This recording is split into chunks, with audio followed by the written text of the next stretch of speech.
Today, I will talk about the GRIS Philippines Initiative.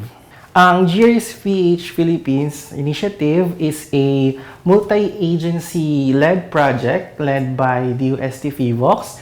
It started way back 2018 and is now institutionalized in FIVOX. No? So, the vision of the project is to be the central source of information, no?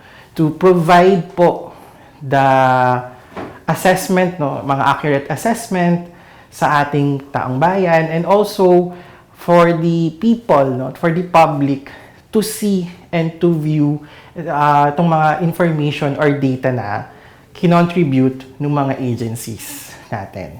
Ayan. So, nagko-contribute po ang initiative sa CIS project by providing po yung platforms or tools na makakatulong po, no, to number one, collect data on the ground. Yun po yung ginagamit natin ay si GeoMapper PH. And then, we also provide a tool for analytics. Ang tawag po sa kanya ay GeoAnalytics PH. You can visit it online. And we also have a tool for hazard assessment, no? So, it can generate a multi-hazard assessment report. Yun po ay yung Hazard Hunter PH na pwede nyo rin pong i-check online.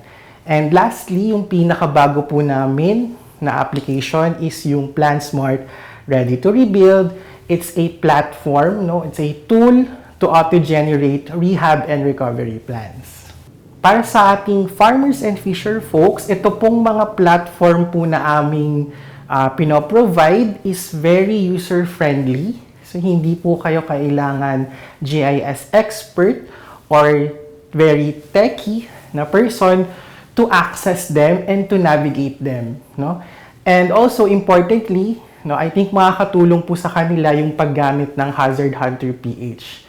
No, maganda po na alam po ng ating fisher folks and mga farmers kung nasaan po yung hazard, no, sa kanilang lugar. So, yung mga applications po na ito is free, no? Wala pong kailangang bayaran, and also some of them are publicly accessible. It is for everyone. So, doesn't matter if you're a GIS specialist that is doing mapping or just a citizen, no, wanting to buy a property. So, it takes to know, no, to know your hazard in your area.